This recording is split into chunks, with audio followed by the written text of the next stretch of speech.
നമസ്കാരം. Raft of ഫുട്ബോളിലേക്ക് എവർക്കും സ്വാഗതം.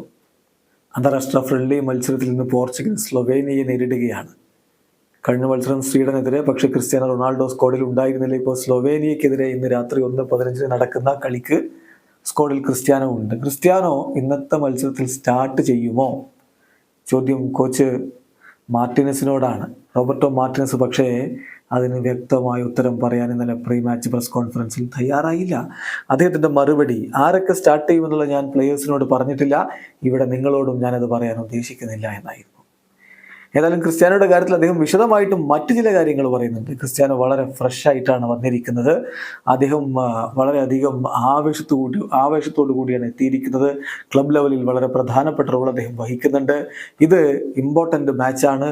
യുവതാരങ്ങൾക്ക് ക്രിസ്ത്യാനോക്കൊപ്പം കളിക്കാനുള്ള അവസരം ഇവിടെ ലഭിക്കുകയാണ്. ഇപ്പോൾ ജാവോ നവസിൻ്റെ ഒക്കെ കാര്യം നോക്കുകയാണെങ്കിൽ ക്രിസ്ത്യാനോ ആദ്യ യൂറോ കളിക്കുമ്പോൾ ജാവോ നവസ് ഒന്നും ജനിച്ചിട്ട് പോലുമില്ല. അപ്പോൾ അങ്ങനെയുള്ളവർക്ക് ക്രിസ്ത്യാനോയുടെ കൂടെ കളിക്കാനുള്ള സുവർണാവസരമാണിത് എന്നുകൂടി കോച്ച് പറയുന്നുണ്ട്. നെബോല അദ്ദേഹത്തിൻ്റെ വാക്കുകൾ റിപ്പോർട്ട് ചെയ്യുന്ന പോർച്ചുഗീസ് മാധ്യമം റിപ്പോർട്ട് ചെയ്യുന്നത് ഇങ്ങനെയാണ്: ക്രിസ്ത്യാനോ വളരെ മികച്ച രൂപത്തിലാണ് ഇപ്പോൾ കാര്യങ്ങൾ ചെയ്തുകൊണ്ടിരിക്കുന്നത്. അദ്ദേഹം കൂടുതൽ മിനിറ്റുകൾ കളിക്കുന്നു. അദ്ദേഹത്തിൻ്റെ ക്ലബ് ലെവലിൽ പ്രധാനപ്പെട്ട റോൾ വഹിക്കുന്നു. ഇവിടെയും അദ്ദേഹം നല്ല ഫ്രഷ്നെസ് കാണിക്കുന്നുണ്ട്. ദേശീയ ടീമിനെ കളിക്കാനുള്ള ഒരു ആവേശം ഇപ്പോഴും അദ്ദേഹത്തിലുണ്ട്. ഡ്രസ്സിംഗ് റൂമിൽ അദ്ദേഹം ഒരു എക്സാമ്പിൾ തന്നെയാണ്.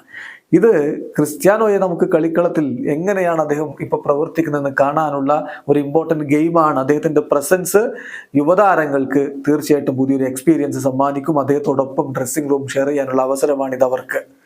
എപ്പോഴും എന്ന പോലെ അദ്ദേഹം ഏറ്റവും മികച്ച രൂപത്തിൽ തൻ്റെ പെർഫോമൻസ് പുറത്തെടുക്കാൻ വേണ്ടി ശ്രമിക്കും. അദ്ദേഹവും പെപ്പയും ഒക്കെ. ഇപ്പോൾ പെപ്പയുടെ കാര്യത്തിൽ ചാമ്പ്യൻസ് ലീഗിൽ ഗോളടിച്ച ഏറ്റവും പ്രായം കൂടിയ താരമായിട്ട് അദ്ദേഹം മാറിയിട്ടുണ്ട്.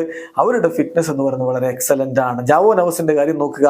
റൊണാൾഡോ ആദ്യത്തെ യൂറോ കപ്പ് കളിക്കുന്ന ഘട്ടത്തിൽ അവൻ ജനിച്ചിട്ട് പോലുമില്ല. അത്തരം താരങ്ങൾക്ക് ഇതൊരു സുവർണാവസരമാണ് എന്നുകൂടി കോച്ച് പറയുന്നുണ്ട്. എന്തായാലും വരുന്ന യൂറോ കപ്പിനുള്ള ഒരുക്കത്തിലാണ് പോർച്ചുഗൽ ഉള്ളത്. അതിനുശേഷവും ക്രിസ്ത്യാനോ കളി തുടരുമോ? അത് കാത്തിരുന്ന് കാണണം. അവസാനിക്കുന്നു.